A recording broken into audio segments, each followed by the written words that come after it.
Hi, welcome to Storytime. Thanks for joining us. My name's Miss Mary, and today we're going to read Hampire. It's a story about some spooky, creepy things going on a farm with some animals. I want to thank the publisher, HarperCollins, for allowing us to share this book with you today. Let's get started with Hampire.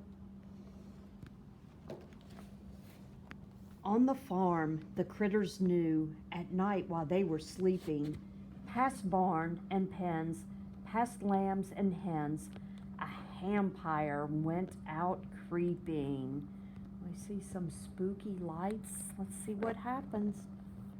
Some nights they'd glimpsed his red-stained fangs.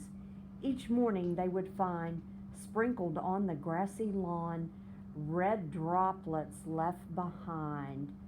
So while the moon shone in the sky, they kept well out of sight. When Hampire roamed, they all stayed home until one fateful night. A restless duck tossed in his bed. "It's hopeless," he was mumbling. "I've counted sheep but cannot sleep because my tummy's rumbling." Poor duck rolled left and then rolled right. He sat up with a quack.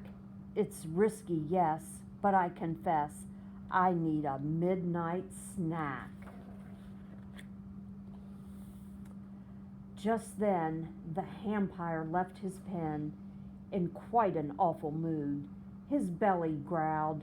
"I need," he howled, "to sink my fangs into some food." So there's the duck and there's the Hampire. Duck scurried to the kitchen, where he fixed a plate for nibbling, some jelly rolls and ice cream bowls with chocolate syrup dribbling. Outside, the Hampire sniffed the air. His snout turned to and fro. His fangs were bared, his nostrils flared. He'd sniffed out where to go. So as Duck walked across the farm, a shadow grim and dire crept near tiptoe. Duck screeched, "Oh no! Here comes the fierce Hampire." So he's following the duck. Duck stumbled to Red Chicken's coop and roused Red from her slumber. "Inside," Duck cried, "the Hampire, hide!" As outside footsteps lumbered. The Hampire's fearsome face loomed near. He'd climbed upon the stoop. They took one look. Red quaked, Duck shook, then both fowls flew the coop. There they go, they're going out. As Duck raced Red to Pony's stall, they heard the Hampire screaming, "I'm starved, of course. I'd eat a horse." His pointy fangs were gleaming. Across the stable, Pony glimpsed the Hampire's sniffing snout. "What now?" asked Duck. "We're out of luck. It's time to chicken out." They're running. They're going to take shelter. He's not letting go of his snack, is he? Pony gasped. "We've got to run." The birds climbed on her back. Red sat stone-faced as Pony raced, and Duck clung to his snacks. "The Hampire's on our trail," Duck cried. "Our goose is cooked indeed." The trio shrieked, and when Duck peeked, the swine was gaining speed. "Which way?" asked Pony. "Over there. I have a plan," said Red. As Hampire roared, they headed toward the old abandoned shed. "Come here," the Hampire bellowed. "Please, I'm hungry for a feast." But just before he reached the door, they slammed it on the beast.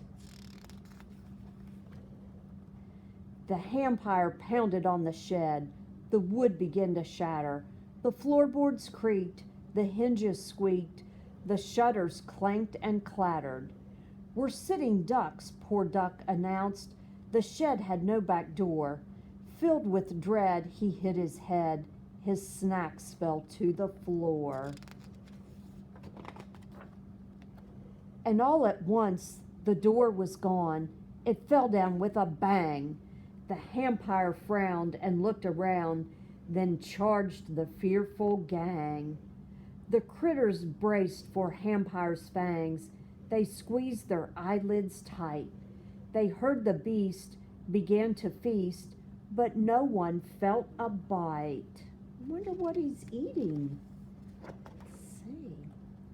Soon Duck peeked through his wings to see how Hampire filled his belly with bowls and bowls of jelly rolls, his fangs all stained with jelly. "He isn't eating us," cried Duck. "Of course, I'm no barbarian," replied the swine, "and when I dine, I'm always vegetarian." The critters stared in disbelief. The duck was first to crack. A thrill indeed, but now I need another midnight snack. They stormed the kitchen once again, then gathered round the fire, as the host duck made a toast to our new friend, Hampire. So they all ended up being friends. The Hampire just wanted a snack like they did. Thanks for joining us. I hope you enjoyed Hampire. So we'll see you next time. Have a good day. Bye-bye.